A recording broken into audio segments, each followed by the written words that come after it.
Yo yo yo les amis, j'espère que vous allez bien. Ici Juganon, on est sur Warforge et aujourd'hui on va regarder un petit peu les news qu'il y a sur le jeu. La saison du mois de mai vient de se terminer, la saison du mois de juin 2025 vient de démarrer, hein. Vous le savez si vous avez vu ma dernière vidéo. Et donc on a eu droit à un meta report et aussi à des changements, à un patch d'équilibrage avec des changements super intéressants. Et donc je vous propose qu'on regarde tout ça ensemble aujourd'hui. Alors on va aller du côté du meta report et voilà les amis, on est sur la page du meta report et on va regarder ça un petit peu. Alors on va passer le blabla, on va directement aller dans la division légendaire ici. Et qu'est-ce qu'on peut voir, hein, sans grande surprise, les orques ont dominé la méta ce mois-ci, dans la saison du mois de mai donc.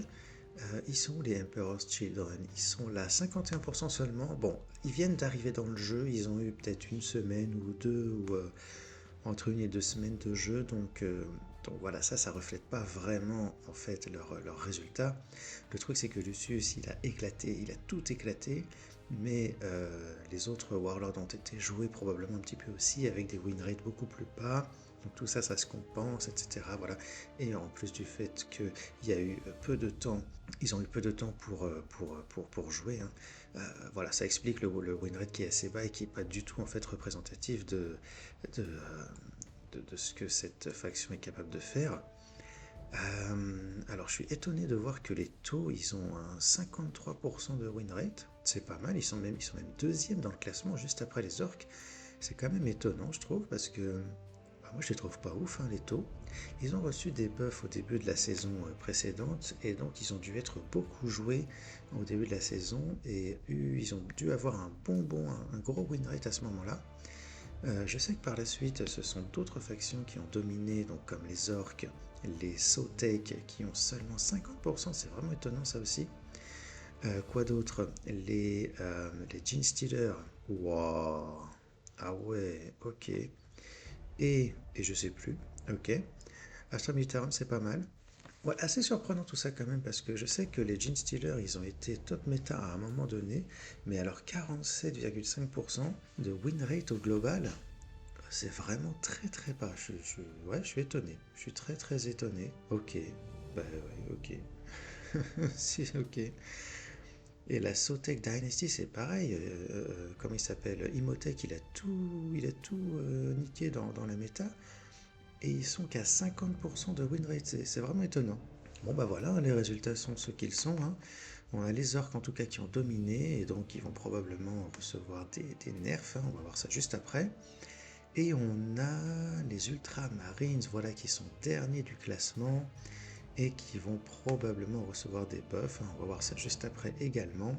Black Legion 44%, c'est vraiment pas top. Dark Angels aussi. Oh, les Dark Angels, ils ont souffert des nerfs de la saison précédente. C'est comme ça, hein, ouais, ouais. On va voir si les développeurs arrivent à rééquilibrer un peu les choses. Regardons un tout petit peu le win rate des Warlords, où on a Mozrog qui est au-dessus de Gazghoul. Ah ouais, carrément. Ok. Ah ouais, c'est du lourd, hein. Mozrog, c'est du lourd, c'est hyper agressif, hyper solide, malgré les nerfs qu'il a reçus au dernier balance patch, il est toujours au top. Gazghoul, bon ça on avait vu, hein, Gazghoul Go Wide, c'est très très fort. Et voilà, on a Lucius qui est juste derrière, et oui, Lucius extrêmement fort, hein, le nouveau Warlord des Emperor's Children, avec un user rate vachement important aussi. Juste derrière, on a Aunva, ouais, donc ok, hein, Aunva il a vraiment bien performé lors de cette saison. Et vous voyez, on a des Gene Stealers ici avec Primus Safa qui est à 56%. Et ouais, ouais. Mais qui a eu un win rate pour la faction vachement diminué à cause des autres Warlords, j'imagine. On a Ursula aussi qui est toujours pas mal du tout. Imhotech, voilà, bah oui, on en avait parlé d'Imhotech. Shadow Sun, ok, ouais. The Fireblade, ah, je suis étonné de le voir lui. Alors par contre, ouais, ok, ouais, je suis étonné parce qu'effectivement, il est très très peu joué. Ok, Janezar, Hector, Morvenval, bon, voilà, hein. Ok, ok. Ok, ok. On a malheureusement, oui, les différents Warlords des Ultramarines qui sont très très bas en termes de win rate, hein. Ça se voit aussi sur le win rate de la faction, hein, qui était vraiment ridicule. On a Terror qui est là, d'accord, ok. Terror, voilà. Ouh, Asmodai, 43% seulement. Aïe, aïe, aïe. Aïe, aïe, aïe, aïe, aïe. Oh, le pauvre Belial, il est passé en dessous des 40%. C'est chaud, hein. Mais bon, il a très peu été utilisé aussi. Qu'est-ce qu'on a d'intéressant? Oh, le Tharius, 40% seulement. Galaron, oh lolo. C'est un carnage. Ah ouais, il y a beaucoup de warlords qui ont très très mal performé. Aïe aïe aïe, Kafrel, 24%. Arken, bon ça c'est comme la saison précédente, 23 et quelques. Et Uriel, 18%. C'est ridicule. Ah là là là là, ok ok. Ouais, ces warlords là, ils sont vraiment, vraiment très bas et ils ont besoin de quelque chose, hein, ils ont besoin de quelque chose. Ah là là, bon bah voilà les amis, ouais, on a fait le tour un petit peu du Meta Report. Bon, rien de très étonnant, hein. Un peu étonné personnellement moi des win rates des factions qui ne correspond pas tout à fait à ce qu'on peut voir ici, mais en fait si, parce qu'il y a un Warlord à chaque fois comme Primus ou Imhotech qui sont très bons, mais les autres Warlords de la même faction qui sont moins bons, et donc ça explique les win rates plus bas des factions en question. Pareil pour les Emperor Shilon avec Lucius. Voilà, mais sinon, ouais, ce qu'on voit ici, ça correspond plus ou moins à mon ressenti lors de cette méta. J'ai pas vu de neurotrope, il est là à 51%, d'accord, ok. Ok, ok. Ok, ok. Voilà les amis, on va passer du coup au balance patch. Et là, vous allez voir les amis, il y a des choses très très très intéressantes. Alors, on a eu des nerfs au niveau des Emperor's Children. On a eu quelques nerfs aussi au niveau des orques. Et on a eu des buffs pour les Ultramarines et les Tyrannies. On va faire les choses dans l'ordre. On va regarder d'abord les nerfs au niveau des Emperor's Children. Donc on va commencer avec Lucius, Lucius qui a complètement dominé la méta, la dernière semaine de la méta du mois de mai, qui était vraiment vraiment trop trop fort. Il a été nerf. Alors on voit qu'il n'y a pas trop de changements à ce niveau-là. C'est son talon, voilà, qui a été modifié, donc qui coûtait une énergie et qui coûte maintenant deux énergies à la place. Voilà, donc ça réduit un petit peu la force du Warlord, mais pas tant que ça. Pour une énergie, le talent était assez balèze. Pour deux énergies, il paraît peut-être un petit peu faible maintenant. Mais en même temps, ça change pas trop le fait que Lucius, bah, il reste très fort, hein. Il a toujours ses 3 points d'attaque en mêlée, il a toujours son effet de stimulation. Il va être un tout petit peu moins fort grâce à ce changement-là, hein, parce que son talent va être utilisé en fait moins souvent qu'avant. Mais voilà, c'est un changement intéressant qui va un petit peu réduire le Warlord sans le rendre injouable. Donc c'est intéressant parce que voilà, ça va probablement rééquilibrer en fait les forces au niveau des Warlords. Lucius était le plus joué et le plus fort de très loin. Maintenant, peut-être que Xarahan va pouvoir être joué davantage et c'est cool parce que moi j'ai envie de le jouer ce Warlord là. Et peut-être que Lord Kafrael va être joué davantage. Et d'ailleurs, ce Warlord a reçu non pas un nerf mais un buff, puisque son talent à lui, qui coûtait 2 énergies, ne coûte maintenant plus qu'une énergie. Et ça c'est super sympa en fait, c'est super cool. Parce que pour 2 énergies, un dégât et tout, bah, c'était quand même vraiment trop cher. Pour une énergie, ça devient vachement intéressant. Un dégât pour une énergie, c'est très bien. Et en plus, on a la possibilité de créer un élixir dans notre main. Donc c'est vraiment un talent qui est super intéressant maintenant et qui va forcément faire que Lord Kafrel va être joué. C'est le warlord de base de la faction, donc c'est super cool hein, qu'il puisse être joué comme ça. Donc vous voyez, globalement, on rééquilibre un petit peu les forces au niveau des warlords, et ça c'est super intéressant de la part des développeurs. On a ensuite deux gros changements qui vont diminuer la puissance de deux cartes qui étaient problématiques auparavant. Donc on a le Glittering Myriad Infractor qui, qui avait un effet de stimulation qui lui donnait +1/+1 et +1 point de vie auparavant, et donc on pouvait facilement transformer cette carte en un gros monstre complètement ingérable très tôt dans la game. Tout ça, ça a été changé. Maintenant, il ne gagne plus que +1/+1 en attaque et se soigne de 1 au lieu de gagner +1 en point de vie. C'est un gros changement. Ça supprime complètement la possibilité de faire de cette carte-là un gros monstre complètement ingérable.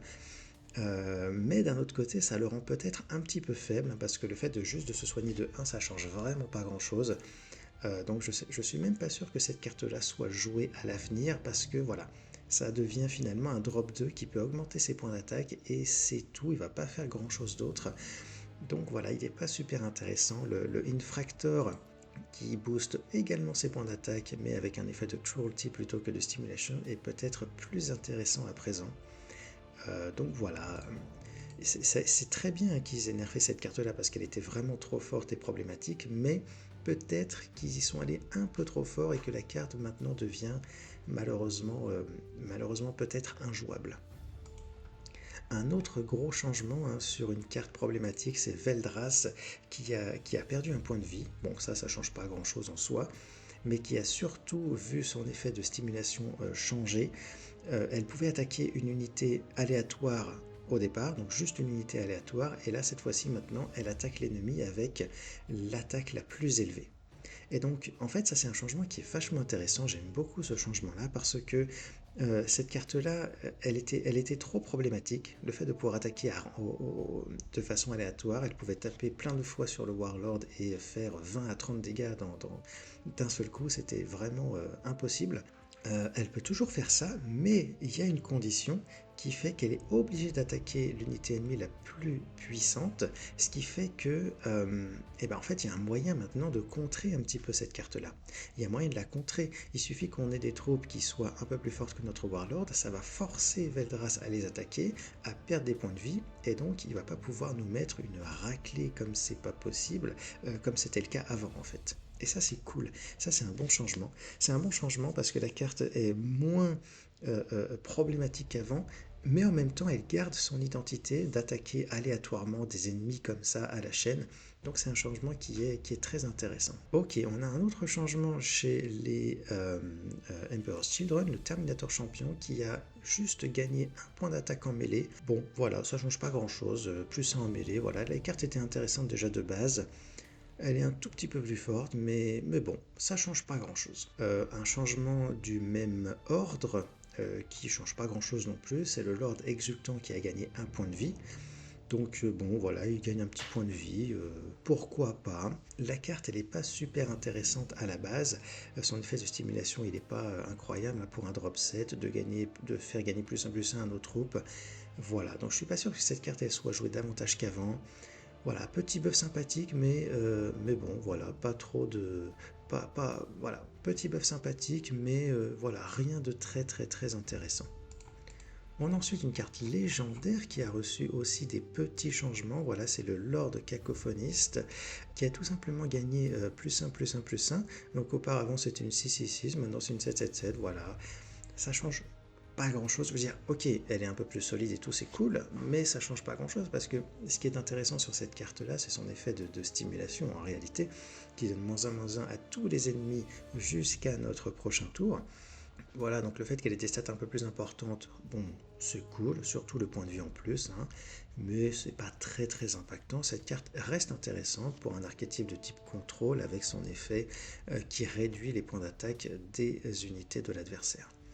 Dernier petit changement sur les Emperor's Children, donc encore un petit buff, le Heldrake qui faisait 2 à 3 dégâts auparavant et qui fait maintenant 3 dégâts à tous les ennemis avec son effet de rallye. Ça en fait une carte vachement intéressante qui coûte certes un petit peu cher, mais qui est quand même vachement intéressante, hein, qui peut être jouée voilà, comme un petit peu comme un finisher ou une petite AOE en late game pour un deck contrôle. Voilà, non, c'est une carte très sympa. Un changement en tout cas qui pose aucun problème et qui est très sympa, vraiment très très sympa. Voilà, donc c'est tout pour les Emperor's Children. De manière générale, voilà, les cartes qui étaient les plus problématiques ont été nerfs et ça c'est cool. Les Warlords ont été rééquilibrés et ça c'est super cool aussi. Donc cette faction va devenir d'autant plus intéressante à jouer. J'ai hâte de voir ça. Ok, on va maintenant passer aux orques qui ont reçu des nerfs également.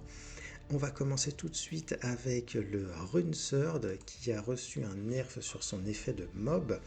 Donc la carte crée toujours une troupe beast dans notre main qui coûte 5 ou moins, ça change pas. Ce qui change, c'est qu'auparavant, la carte qu'on ajoutait dans notre main coûtait une énergie en moins.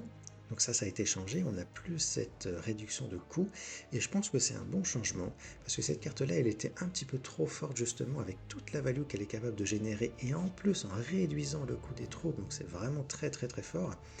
Maintenant, elle ne fait plus ça, elle crée toujours des troupes dans notre main, ce qui est très intéressant.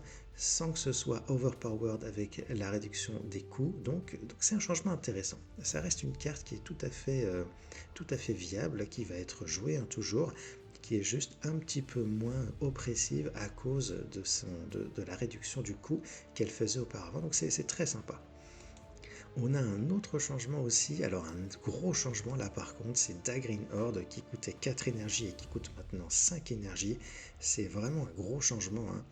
Mais en même temps c'était un changement qui était nécessaire parce que cette carte-là, euh, voilà, à 4 énergies c'était vraiment trop fort. Avec Gazghoul, on pouvait remplir le board de petites troupes à 4 énergies, faire d'énormes combos à 6 ou 7 énergies avec cette carte-là. Maintenant, on ne peut plus, hein, les combos sont décalés d'une énergie, la carte est plus lente aussi, hein, 5 énergies, c'est pas la même chose que 4. Donc voilà, peut-être que c'est trop fort comme nerf et que ce sera plus joué, hein, il faut voir. Mais c'était nécessaire de faire quelque chose sur cette carte-là parce que c'était vraiment beaucoup trop fort avec ce deck Gazghoul Go Wide. Donc c'est cool. Moi je suis pas totalement, je suis pas mécontent de ce nerf. Je pense que c'est bien parce que c'était vraiment trop fort. Voilà, voilà. Ok, autre changement sur les orques, un changement pour lequel je suis un petit peu perplexe là par contre, c'est Gretching Mob qui coûtait 3 énergies et qui coûte maintenant 4 énergies. Moi je trouve que c'est un peu faible maintenant pour 4 énergies, hein. Déployer 3 grottes et Vanguard pour 3 énergies c'était bien, c'était pas une carte problématique à mon avis. 4 énergies à la place maintenant, ça paraît un petit peu faible. Voilà, je pense que cette carte-là sera plus vraiment jouée ou peut-être en un exemplaire pour avoir cette option défensive en plus dans le deck. Un peu perplexe. Pour moi, c'était pas nécessaire de faire ce changement-là. Et on termine avec Zod Grod qui est passé de 4 à 3 points de vie. Donc il va être un peu plus facile à gérer. Donc voilà, pourquoi pas. Je pense que c'est bien qu'on puisse la gérer facilement parce qu'elle a quand même des effets assez balèzes cette carte-là. Son mob il a été modifié un petit peu aussi. Auparavant on ne pouvait déployer que des Snakebite Grottes et maintenant on déploie en fait aléatoirement soit un grotte, soit un Snakebite grotte. Donc ça change pas trop l'identité de la carte, mais ça la rend un petit peu moins forte du coup.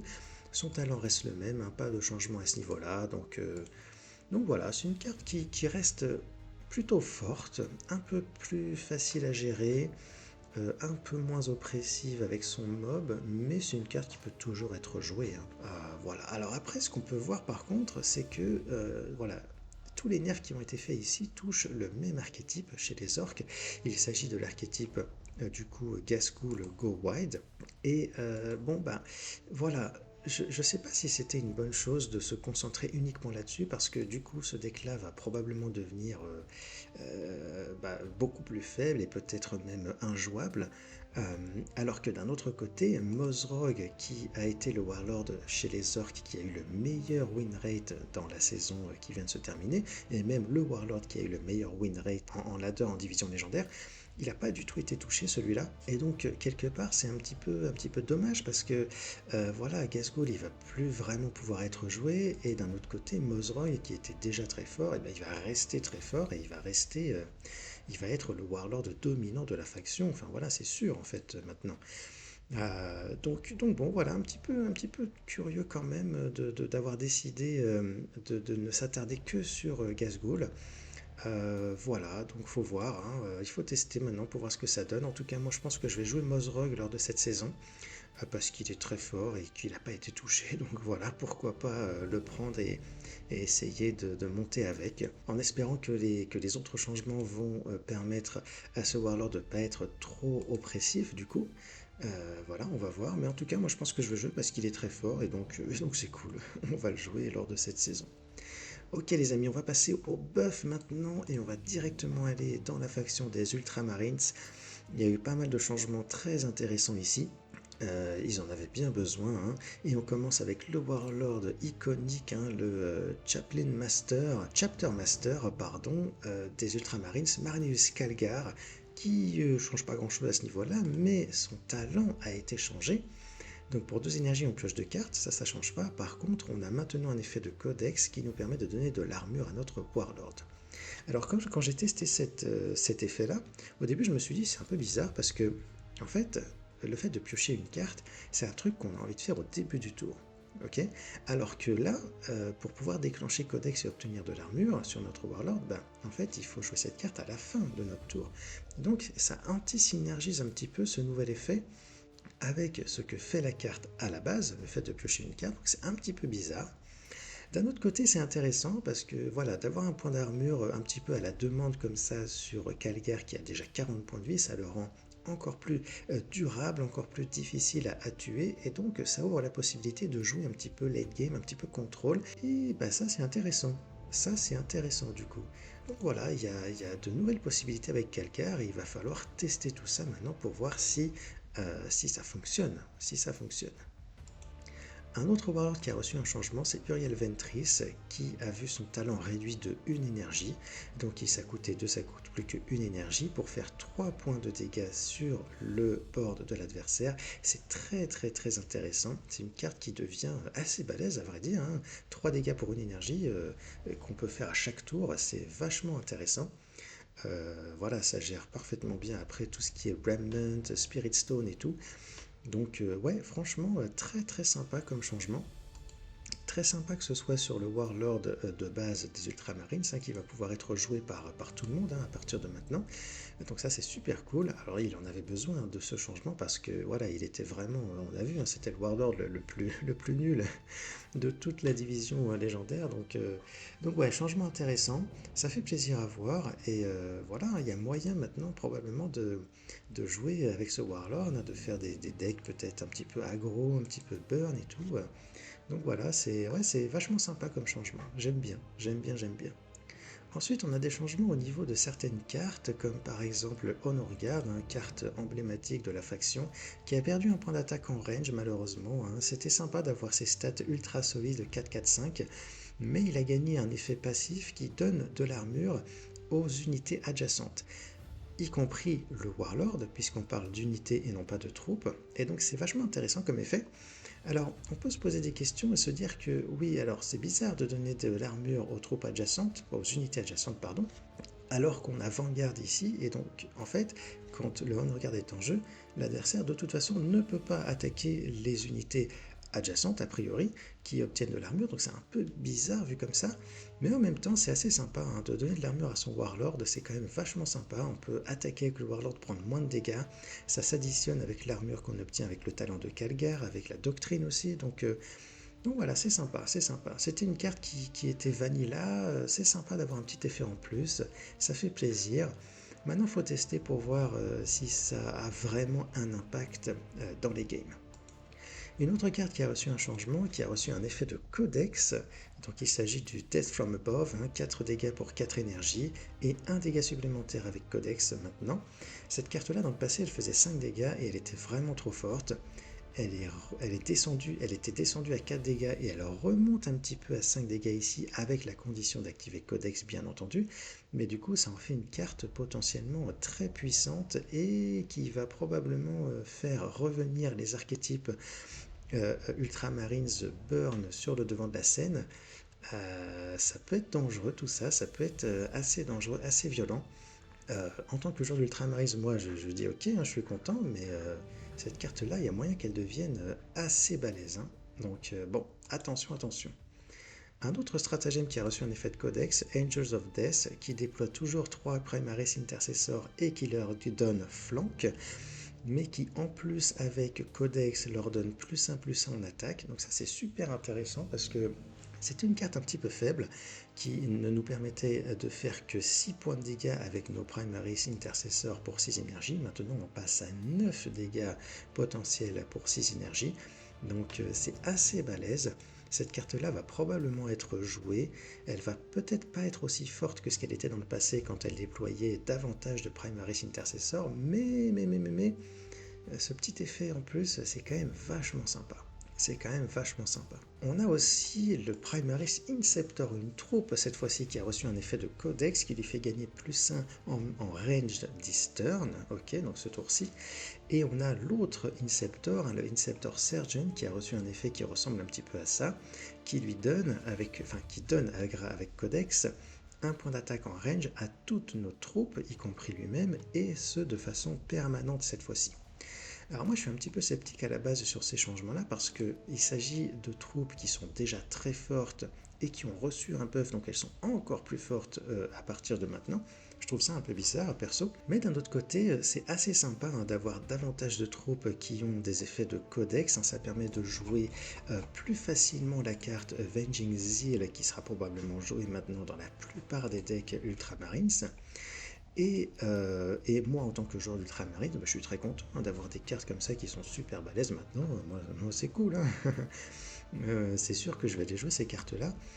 Mais bon, voilà, je me dis que les développeurs auraient pu faire des changements sur des cartes peut-être un peu plus faibles pour les rééquilibrer un petit peu. Voilà, donc voilà, un petit peu sceptique, mais en même temps très content d'avoir des cartes très puissantes à présent chez les Ultramarines. Je ne vais pas m'en plaindre. On a aussi le Chaplain qui a obtenu un petit point d'attaque en mêlée, donc là ça change pas grand chose, hein. C'est une carte qui reste très intéressante pour son effet de codex, donc voilà, hein, rien, pas grand chose à dire là-dessus. Et on termine avec deux petits changements qui pour moi ne changent pas grand chose, un point d'attaque en mêlée en plus sur les Redemptor Dreadnought. Voilà, ça change pas grand chose. Cette carte, elle n'était pas trop jouée à la base parce que son effet de codex est un petit peu faible et les synergies avec les véhicules ne marchent pas très bien dans la faction, malheureusement. Le fait de mettre un point d'attaque en plus en mêlée, ça va pas changer grand chose à ce niveau-là. Et on a le même buff sur le répulsor exécutionnaire qui a également gagné un point en mêlée. Donc lui, il était un petit peu faible en mêlée, un 5 pour un gros tank comme ça, c'est pas ouf, mais voilà, en même temps, ça change pas grand chose. Cette carte-là ne sera pas davantage jouée parce qu'elle a un point d'attaque en mêlée en plus. Hein. Voilà, cette carte elle est intéressante pour son rallye, elle est intéressante parce que c'est un véhicule et qu'elle a de grosses stats et tout. Mais voilà, comme les véhicules ça marche pas super bien avec les Ultramarines, du coup, voilà, ça va pas changer grand-chose à mon avis.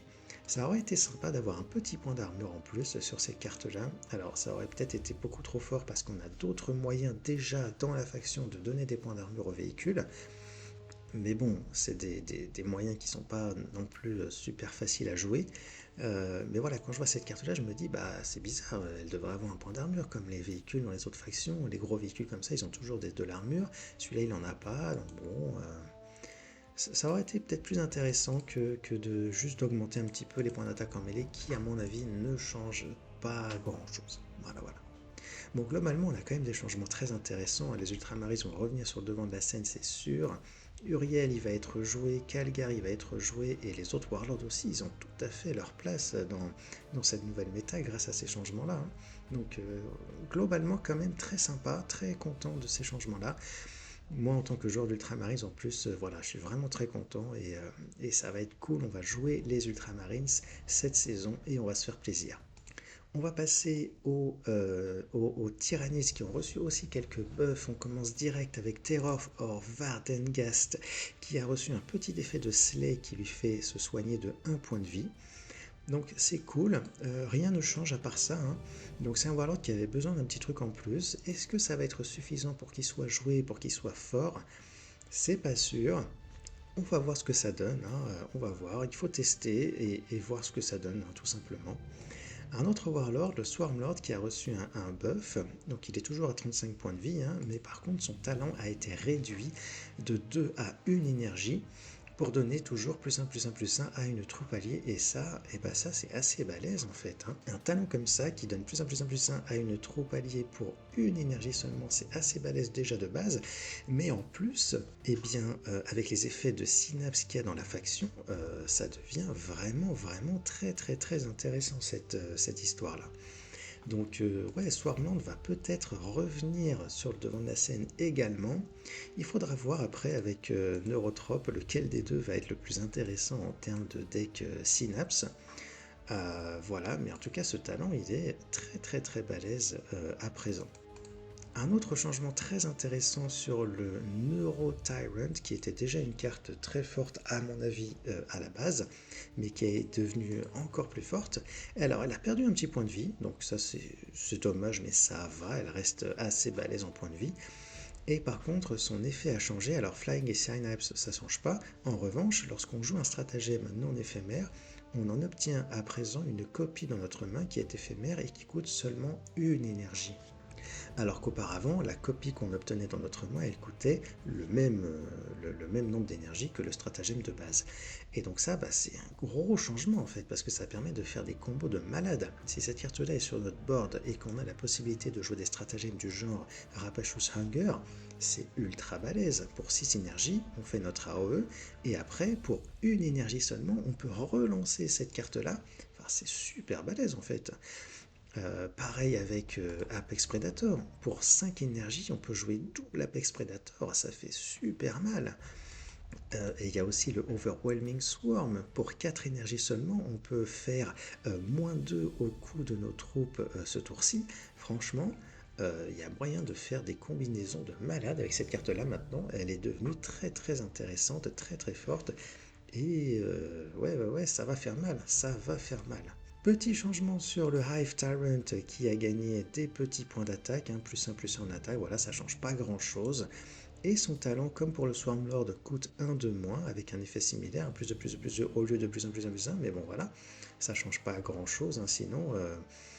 Et donc le truc avec cette carte-là, c'est que, bon, c'est pas des changements très importants. Cette carte-là, elle reste à peu près la même dans le sens où on la joue, et puis si elle survit après, on peut faire de la grosse value avec son talent. Donc ça change pas vraiment, hein. Ces changements-là n'ont pas, à mon avis, beaucoup d'impact sur cette carte en soi.